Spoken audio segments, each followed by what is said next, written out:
느헤미야 9장 1절로 6절 말씀. 그달 스물나흔 날에 이스라엘 자손이 다 모여 금식하며 굵은 베옷을 입고 티끌을 무릅쓰며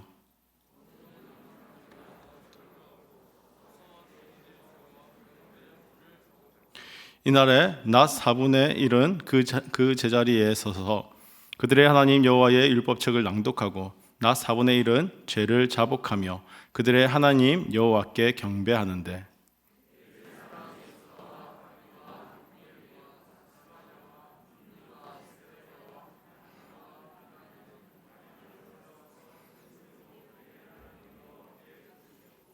또 레위 사람 예수아와 감미엘과 바니와 아삼느야와 세레바와 호디야와 스바냐와 부다히야는 이르기를 너희 무리는 마땅히 일어나 영원부터 영원까지 계신 너희 하나님 여호와를 찬송할지어다.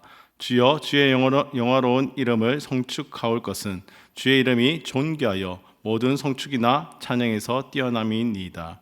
오직 주는 여호와시라. 하늘과 하늘들의 하늘과 이럴 성신과 땅과 땅 위의 만물과 바다와 그 가운데 모든 것을 지으시고 다 보존하시오니 모든 천군이 주께 경배하나이다. 아멘. 오늘은 우리가 회복해야 할 것이라는 제목으로 느헤미야 9장 전체를 한번 살펴보려고 합니다. 우리가 말씀을 읽은 것은 1절부터 6절까지의 말씀을 읽었지만 살펴봐야 할 내용들은 9장 전체입니다. 제가 원래 신학을 이렇게 하기 전에요, 원래 기계 설계를 전공했었거든요. 그래서 이제 기계 설계를 하다가 그 일들을 하다가 이제 하나님께서 저에게 신학을 할 수 있는 마음들을 주셨기 때문에 다시 학교를 이렇게 가게 됩니다. 학교를 가게 되었는데 성교원학과를 처음에 갔어요. 제가 원래 다니던 학교가 있었지만 그럼에도 불구하고 다시 한번 선교에 대한 마음들을 좀 가지고 싶어서 제가 고신대 선교 학과를 가게 됩니다. 처음에 학교를 들어가서 배우게 되는 것들이요, 여러 가지 선교에 대한 그러한 것들을 배우게 되고 또 한 가지 배우게 되는 것이 바로 교회사를 배우게 됩니다. 세계적인 그러한 기독교 세계사를 한번 보게 되고 또 한국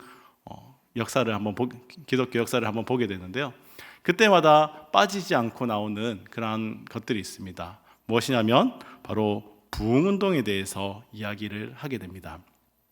한국 역사를 보면 평양 대부흥운동을 빠뜨릴 수 없을 것 같고요, 세계적인 역사에서 본다면 미국의 대각성운동, 또 웨일즈의 부흥운동이 그 대표를 이룰 것입니다.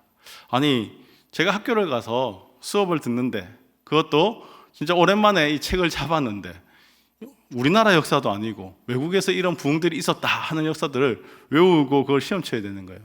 와, 내가 이걸 왜 배우고 있지? 내가 이걸 왜 외워야 되지? 하는 그러한 생각들을 했었는데요. 그런데 나중에 이것을 다 배우고 나니까 그런 생각이 들더라고요. 내가 왜 이것을 배우고 내가 이것을 왜 공부했을까?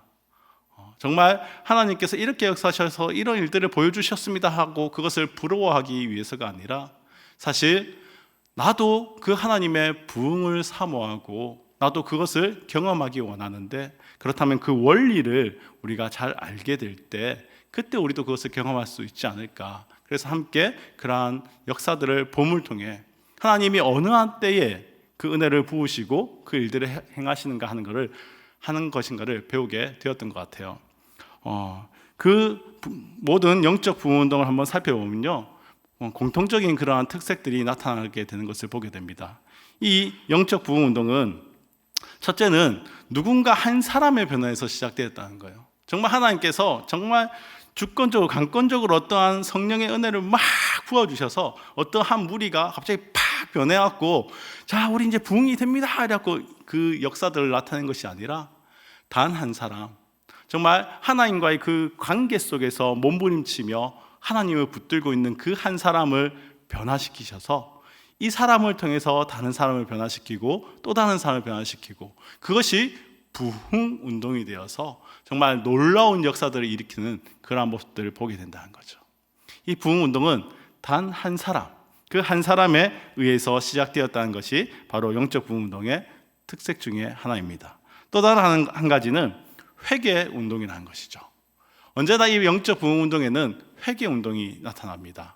먼저 이 부흥 운동, 이 부흥이 뭔지를 잘 알아야 하는데요. 우리가요, 부흥하면 사람이 많아지는 것, 그래서 교회가 차고 넘치는 것, 우리 공동체가 더 커지는 것, 이러한 것으로 잘못 오해할 수 있게 되는데, 부흥이란 것은 그러한 것을 나타낸 것이 아닙니다. 부흥은 정말 하나님과 나와 하나님과 우리 공동체 간의 그 관계가 회복되어서 하나님이 가득한 상태, 그래서 우리의 삶이 변하고 우리의 생각이 변하고 그렇게 되어지는 것이 사실 부흥이라는 것이죠. 그런데 이러한 운동에는 첫째, 회개 운동이 필요하다는 거예요.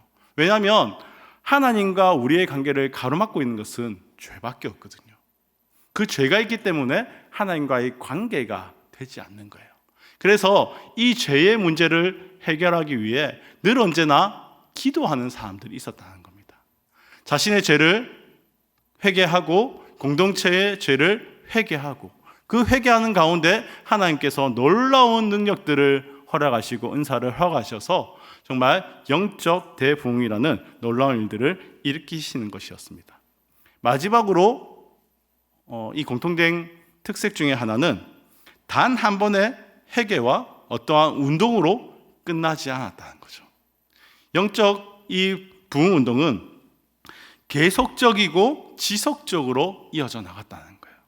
그냥 한번 회개하고 하나님 정말 우리 죄를 용서해 주십시오 라고 끝나는 것이 아니라 그것이 점차 번지고 지속되어지고 오늘 또 회개하고 내일 또 회개하고 하나님 앞에 기도하고 하나님을 부르짖고 하나님을 찾고 이것이 계속적으로 또 지속적으로 이루어짐을 통해서 이 영적 부흥 운동이 이루어져 나갔다는 것입니다. 부흥의 역사는 이렇게 만들어져 갔습니다. 그런 역사 중 우리와도 관계 깊은 운동이 있는데 그것은 바로 영국에서 일어난 웨일즈 부흥 운동이었습니다. 이 웨일즈 부흥 운동의 주역은 아주 평범했던 광부의 아들, 바로 이반 로버츠라는 사람에 의해서 시작되게 됩니다. 이 이반 로버츠가 한 집회에 참석하게 됐는데 이 집회의 주제가 그것이었어요. 나를 굴복하소서. 이러한 주제 가운데에서 말씀을 선포하는 집회에 참석하게 되는데 그곳에서 그는 큰 은혜를 받게 됩니다. 그리고 이 주제를 붙들고 기도하게 되는 거예요. 하나님, 정말 나를 굴복하소서. 그렇게 기도하는 가운데 그가 깨닫게 되는 것이 있습니다. 뭐냐면 하나님은 나를 통해서 놀라운 일을 행하실 것이다. 이것을 깨닫게 돼요. 그래서 그는 늘 하나님 앞에서 회개하며 어떻게 해야 할까를 고민하다가 그것을 위해서 늘 기도하며 살아갑니다. 그러다가 그가 이제 이 웨일즈에서 부흥 집회를 가지게 되는데요. 그가 회개하여 죄를 제거하고 이제 성령께서 철저히 우리를 복종시켜야 한다 하는 그러한 주제로 이 부흥 집회를 가지게 됩니다. 그런데 이곳에서 놀라운 일들이 시작되는 것이죠.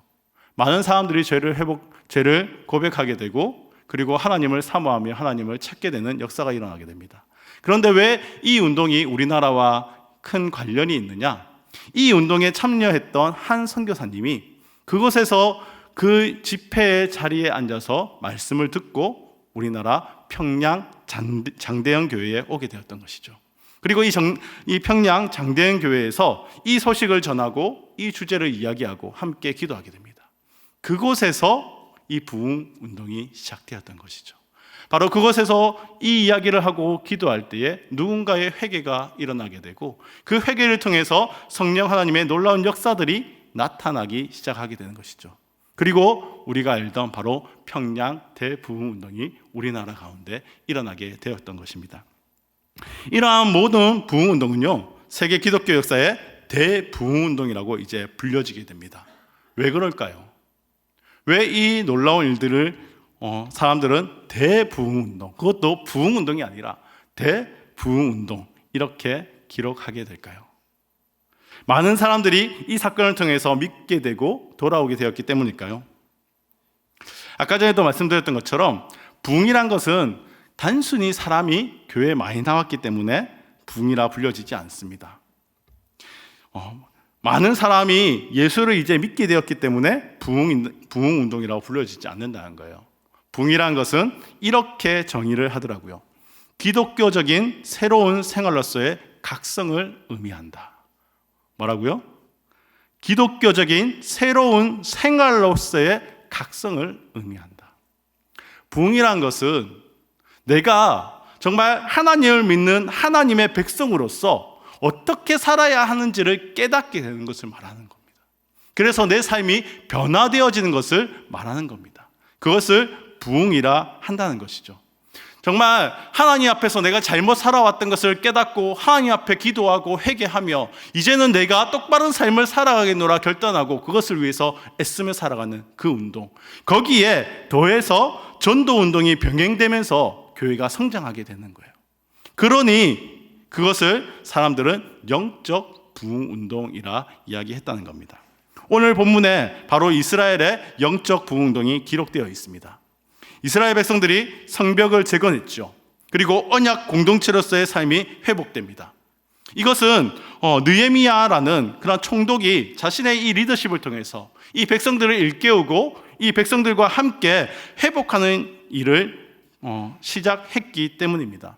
느헤미야는요, 정말 이 예루살렘에서 무엇이 중요한지를 그는 먼저 생각했습니다. 그가 생각할 때에 정말 많은 사람들이 예배를 드리는 것, 이러한 것들, 또 성벽을 세우는 것, 이러한 것들, 그러한 것이 중요한 것이 아니라 정말 중요한 것은 언약 백성으로서의 우리의 삶이 어떠하냐, 하나님 앞에서 언약 백성으로서의 우리의 삶이 어떠하냐, 정말 우리가 정말 그 언약 백성으로의 삶의 특징이 나타나고 있느냐, 이것이 중요하다는 것을 알았습니다. 그래서 그는 성벽을 세우고 그리고 그 삶의 정체성을 회복하기 위해서 제일 먼저 했던 것이 바로 하나님의 말씀을 선포했던 것이죠. 율법학자 에스라를 불러서 하나님의 말씀을 선포하고 이것이 하나님의 말씀이고 우리는 그 하나님의 언약 백성임을 알게 함을 통해서 이제는 우리의 삶이 변해야 한다는 것을 이야기했던 것입니다. 그런데 이 느헤미야 9장을 보면 하나님의 이 언약 공동체인 이스라엘이 단순히 이러한 영적 회복만이 아니라 한 걸음 더 나아가서 이제는 영적인 부흥운동이 일어나고 있게 된 것을 보게 됩니다. 앞서 말한 것 같이 영적 부흥운동이란 하나님의 언약 백성으로서의 삶의 정체성을 회복하고 거기에 맞는 삶을 사는 것을 의미합니다. 그런데 이러한 부흥운동이 느헤미야 당시에 성벽을 재건한 해인 7번째 달에 언약 공동체의 영적 회복 이후에 계속해서 지속적으로 일어났다는 것이죠. 이스라엘 백성들은 다시 모여서 죄를 회복하고 하나님의 율법을 읽으며 경배를 드립니다. 그리고 하나님을 찬양하는 시를 지어서 노래하며 하나님과의 관계를, 하나님과 우리와의 관계를 다시 한번 확인하는 그 작업을 하였던 것입니다. 느헤미야 9장은 영적 회복 운동과 더불어 긴 찬송시를 통하여서 이스라엘의 역사를 통하여 함께 해주셨던 하나님을 회상하였고, 그리고 그 하나님께서 그 하나님께 현재의 삶을 아뢰는 그러한 기도를 드리고 있는 것입니다. 우리는 오늘 본문을 살피면서 우리 공동체가 나아가야 할 방향을 한번 살펴볼 수 있었으면 좋겠습니다. 저는 행복 나눔 축제를 통해서 정말 복음 가운데 행하시는 하나님의 능력을 우리에게 하나님께서 보여주셨다고 생각합니다. 이제는 우리를 통해서 하나님께서 이루실 일들을 기대하고 부흥을 꿈꾸고 우리가 준비해야 되지 않을까 생각합니다. 단 한 번에 많은 사람이 왔다, 그것을 우리가 만족하는 것이 아니라 이제 우리에게 중요한 것은요, 그들에게 보여줘야 할 우리의 삶이 있다는 것이죠. 그들에게 정말 언약 백성으로서의 우리의 삶을 나타나 보여줄 때 그들이 그 모습을 통해 하나님을 알게 되고 하나님께 돌아오게 되는 역사가 일어나고요, 우리의 삶이 변하기 시작할 때 그곳에 부흥이 임하게 되기 때문입니다. 우리 교회가 정말 하나님 안에서 우리의 삶의 정체성을 회복하고 그 부흥을 맞이할 수 있기를 주님의 이름으로 축복합니다. 그러기 위해서 우리에게 무엇이 필요할까 생각하게 된 것이죠. 첫째는 바로 오늘 본문이 우리에게 필요한 것이 무엇이라고 말하냐면 회개라고 말하고 있다는 것이죠.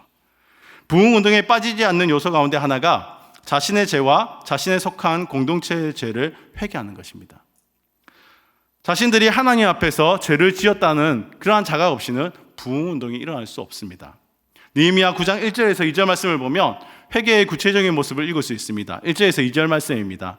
그달 29날에 이스라엘 자손이 다 모여 금식하며 굵은 베옷을 입고 티끌을 무릅쓰며 모든 이방 사람들과 절교하고 서서 자기의 죄와 조상들의 허물을 자복하고. 지금 날짜를 계산해 보면 7월 29날은 안식일이 아니라는 것이죠. 그들은 언제나 안식일에 모여서 말씀을 읽고 하나님께 기도하는 그런 모습들을 보여왔습니다. 그런데 지금 그 안식일이 아님에도 불구하고 이스라엘 자손들이 다 모였다고 기록합니다. 다 모여서 무엇을 했냐? 그것을 보니 금식하고 굵은 배를 입고 티끌을 뒤집어 쓰죠. 이러한 모습들은 성경 구약 시대에서 계속해서 어떠한 행동을 할 때 나타내냐면 회개할 때 이러한 모습이 나타나게 됩니다. 굵은 베옷을 입고 또 무릎을 꿇고 자신의 행동을 낮추는 이러한 모든 모습들은요, 바로 하나님 앞에 회개하는 그러한 모습들이었던 것이죠. 즉 회개하고 하나님의 은혜를 구하고 있다는 것입니다.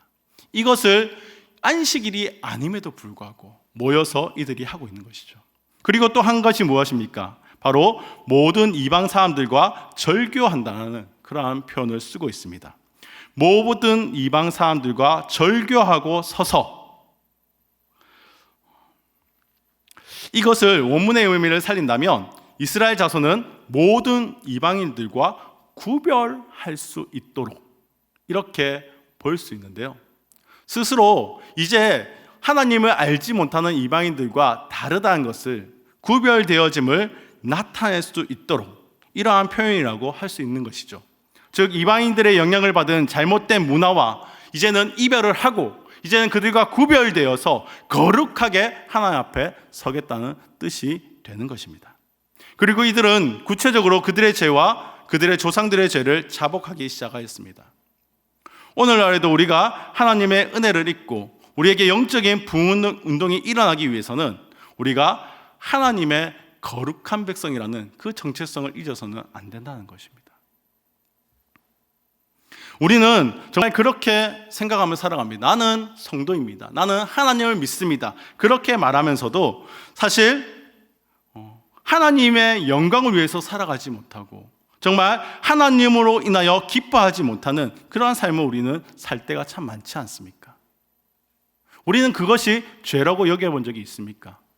세상과 구별되지 못한 채 세상의 기준에 따라 살아가면서 나는 하나님을 믿습니다라고 입으로 말하지만 우리의 삶은 전혀 그들과 구별되지 않는 모습을 보면서 죄라고 여긴 적이 있습니까? 지금 이스라엘 백성들은 그것을 이야기하고 있습니다.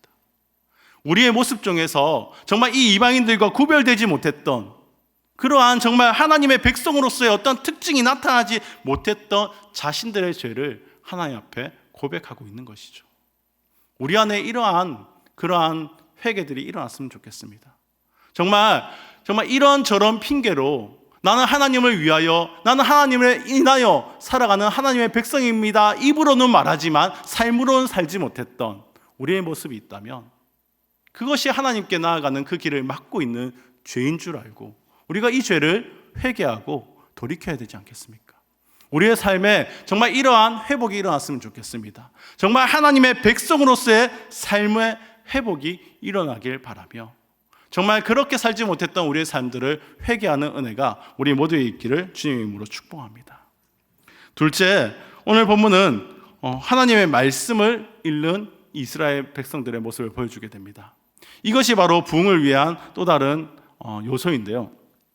회개에 이어 부흥 운동에 빠지지 않는 요소입니다. 바로 성경을 읽고 하나님의 말씀을 묵상하는 것입니다. 느헤미야 당시에서도 이스라엘 백성들은 여호와의 율법책을 낭독하였습니다. 본문 3절을 보면 이날에 낮 4분의 1은 그 제자리에 서서 그들의 하나님 여호와의 율법책을 낭독하고 낮 4분의 1은 죄를 자복하며 그들의 하나님 여호와께 경배하는데라고 기록하고 있습니다. 이스라엘의 낮은 12시간으로 봅니다. 그 중에 4분의 1이면 몇 시간일까요? 3시간이죠. 3시간 동안 무엇을 했다고요? 하나님의 말씀을 읽습니다. 그러면 3시간은 또 무엇을 했을까요? 또 그 중에 4분의 1은 하나님께 회개했다는 겁니다. 무려 하루 중 6시간을 이렇게 보냈다는 것이죠. 세상 기준에서 이러한 모습을 보면 참으로 이상합니다. 그런데 우리의 기준으로도 그렇지 않습니까? 하루 낮에 절반 6시간을 회개 기도와 말씀 읽기로만 보냈다. 참 이상하게 여겨질 수 있는 것이죠.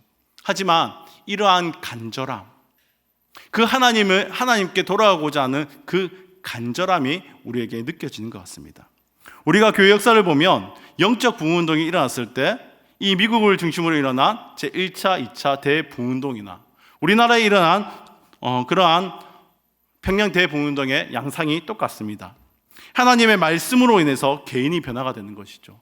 하나님의 말씀을 묵상하고 하나님의 말씀을 읽고 그 하나님의 말씀을 가까이 하니 내 안에 변화가 일어나게 되고, 그리고 그것을 두고 회개하고 기도하니 사회에 변화가 일어나기 시작했던 것입니다.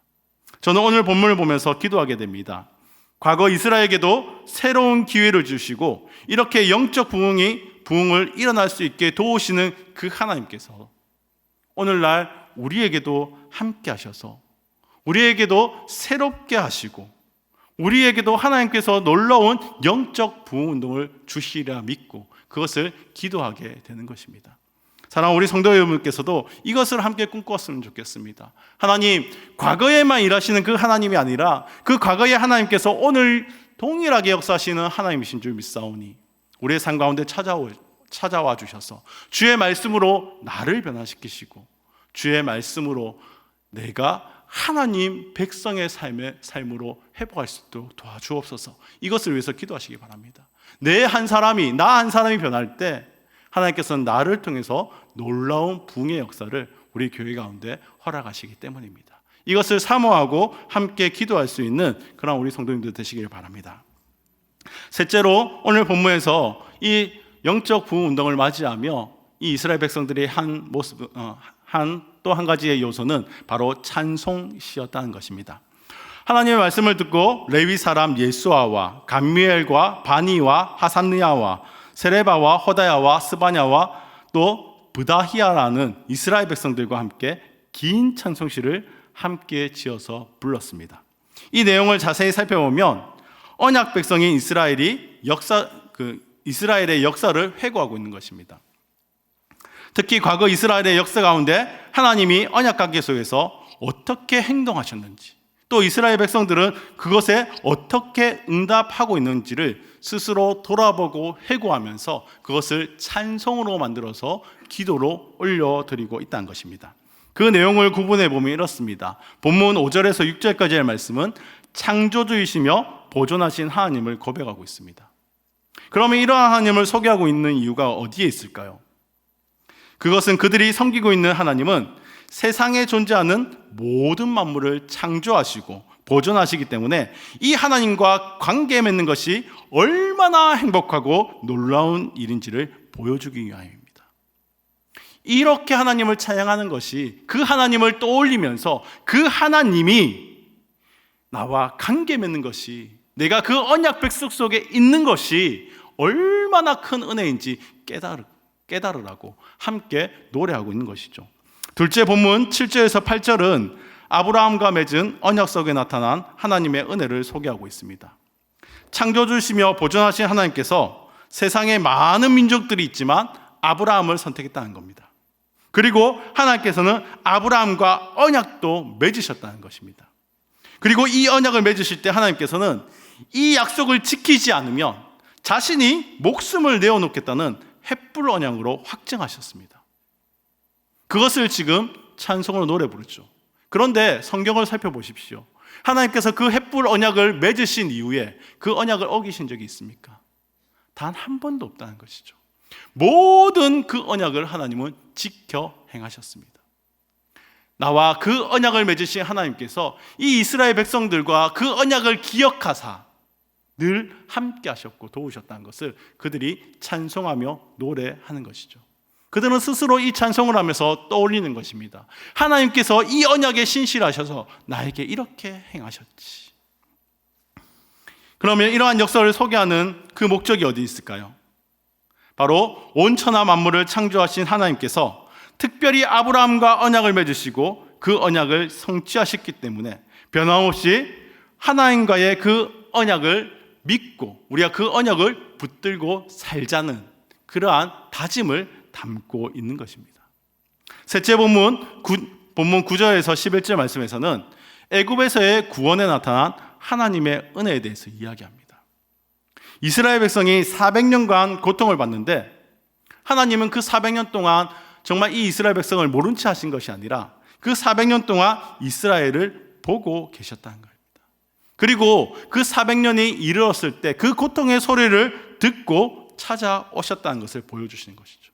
그리고 이 10가지 재앙이라는 것을 내리심을 통해 하나님이 어떠한 분인지를 세상 모든 사람들에게 알리셨습니다. 그래서 오늘 본문은 그렇게 말합니다. 과거의 이 역사적 경험을 통해서 하나님께서 그 존재와 능력을 보이셨는데 그것이 오늘까지 임했다고. 넷째 본문 12절에서 21절까지는 시내산과 광야 생활에 나타난 하나님의 은혜를 노래합니다. 구름 기둥과 불 기둥으로 그 갈 길을 인도하신 그 사건들, 시내산 언약 사건들, 만나와 물을 주신 사건들, 가데스 바네아에서 가나안 정탐 사건들, 송아지 우상 숭배 사건들을 모두 기록하고 있죠. 그리고 그것을 회고하고 있는 것입니다. 그 이유가 무엇일까요? 그것은 그 과거 역사에서 교제하시며 은혜를 베풀어 주셨던 하나님, 모든 광야의 그 순간순간마다 우리와 교제하시고 우리에게 은혜를 베풀어 주셨던 그 하나님, 그 하나님께서 정말 현재도 우리에게 역사하시기에 우리는 그 하나님을 경험하기 원한다 하는 그러한 고백을 올려드리고 있는 것이죠. 본문 22절에서 25절에서는 가나안 정복에 나타난 하나님의 은혜를 노래합니다. 또 여섯째로 사사시대와 왕정시대를 통해서 나타난 은혜를 이야기하기도 하고요. 본문 32절 37절은 현재 상황 가운데 나타난 은혜를 노래하고 있습니다. 이렇게 지금 과거의 이스라엘의 모든 역사를 회고하면서 그 가운데 역사하신 하나님을 떠올리고 그 하나님을 노래하고 있는데요. 그 이유가 무엇일까요? 지금 이스라엘 백성들이 당한 상황이 어떠합니까? 지금 비록 성벽을 세웠고 이 예루살렘으로 돌아왔지만 그들의 처지는 어떠합니까? 여전히 다른 나라의 간섭을 받고 있고 여전히 위협이 있고 어려움이 있다는 것이죠. 아직 독립하지도 못한 그러한 상황이라는 것이죠. 하지만 그들이 바라보는 하나님은 어떠한 분이십니까? 이 역사의 과거를 회고해 보니 그 어려운 가운데 찾아오신 그 하나님, 그리고 구원을 베푸신 그 하나님이셨다는 것입니다. 그 하나님이 어떠할 때에 그 하나님이 이 언약을 붙드는 자들에게 하나님이 늘 함께 하셨고 그들과 교제하시고 그들을 회복시키시는 그 하나님이셨다는 것이죠. 그것을 돌아보니 여전히 기대하게 되는 것입니다. 우리의 상황은 여전히 이렇게 어렵지만 아직 정말 완전한 독립하지도 못한 그러한 우리의 모습이지만 그 하나님께서, 과거의 그 하나님께서 우리를 구원하셨듯 오늘날 우리가 그 언약을 붙들고 있을 때 하나님은 언약의 백성인 우리를 잊지 않으시고 우리의 삶 가운데 찾아와 주셔서 다시 회복시켜 주시리라, 다시 구원시켜 주시리라, 이것을 믿고 그것을 노래하고 하나님을 바라보고 있다는 것입니다. 오늘날 우리는 어떠합니까? 우리는 하나님의 언약을 기대하고 그 언약을 붙들며 살아가고 있습니까? 과거에는 이 이스라엘 백성들은 그 아브라함의 언약을 붙들고 살았습니다. 하나님과 맺었던 그 아브라함의 언약을 붙들고 그 언약을 하나님이 기억하시사 우리를 도우시고 우리와 함께 하시고 회복시켜 주신다는 것을 믿었다면 우리는 어떤 언약을 붙들고 살아갑니까? 예수 그리스도를 통해서 우리에게 새로운 언약이 주어지지 않았습니까? 그 언약을 붙들고 살아가고 계십니까? 예수 그리스도를 통해서 이미 우리 가운데 회복을 시작하신 그 하나님, 그 하나님께서 나의 삶 가운데 찾아와 주시고 함께 해 주실 것을 기대하고 살아가고 있는가 하는 것입니다. 성도 여러분, 마른 뼈를 살리시는 그 하나님을 믿으십니까? 광야에 길을 내시고 물과 먹을 것으로 채워주시던 그 하나님을 믿으십니까? 천지를 창조하고 만물을 섭리하시는 그 하나님을 믿으십니까? 애굽에서 구원하여 언약 백성 삼으신 그 하나님을 믿으십니까? 죄악으로 인해 포로되고 억눌렸던 백성들을 회복시키신 그 하나님을 믿으십니까? 사단의 권세 아래 있던 우리를 위해 그 값을 치르고 구원하시며 자녀 삼으신 그 하나님을 믿으십니까? 우리를 회복시키고 우리를 세워주시는 분, 바로 그분이 하나님이십니다. 부흥의 원천은 다른 곳에 있지 않습니다. 바로 하나님을 아는 것이고 하나님께로 돌아가는 것입니다. 하나님께 돌아가는 것을 막고 있는 그 죄라는 벽을 회개로 허물고 주의 말씀을 묵상하며 하나님을 알아갈 때 그 하나님을 떠올리며 찬송하게 되고 우리 안에 기쁨이, 행복이, 생명이 회복되는 줄 믿습니다. 하나님 곁에 붙어 있는 삶, 이것이 하나님의 백성이 회복해야 할 삶의 정체성인 것입니다. 하나님과 상관없는 그러한 삶이 아니라 하나님께 붙들림 받는 삶, 하나님과 관계하고 살아가는 그 삶, 그것이 우리가 회복해야 할 하나님의 백성들의 삶의 정체성이라는 것입니다. 우리가 회복해야 할 이 정체성을 알고 함께 기도하기 원합니다. 주님, 내가 돌아가야 할 하나님 곁으로 돌아가게 하소서. 하나님의 백성의 삶을 살아가게 하여 주시옵소서라고 우리 함께 기도할 수 있기를 원합니다. 우리 안에 이 정체성을 회복하고 부흥운동이 지속되어질 때 성령 충만으로 인해서 우리 안에 기쁨이 가득하게 되고 영적 돌파구를 발견하는 그러한 은혜를 누리게 될 것입니다. 사랑하는 성도 여러분, 우리가 어떠한 사람인지, 우리가 어떠한 삶을 살아야 하는지 다시 한번 돌이키시기를 바랍니다. 우리는 하나님의 언약 백성입니다. 그리고 그 언약을 바라보며 하나님을 붙들 때 하나님은 우리와 함께 하시며 우리를 도우시고 우리를 구원케 하십니다. 그 하나님으로 내가 살아가야 한다는 것을 기억하십시오. 세상에 돌아가서 또 하나님과 상관없는 그러한 삶을 살아가는 것이 아니라 그 하나님을 붙들고 그 하나님과 함께 내가 하나님의 백성으로 살아감을 알고 살아가심을 통해 은혜를 누리시는 주님의 백성들 다 되시기를 주님의 이름으로 축복합니다. 아멘.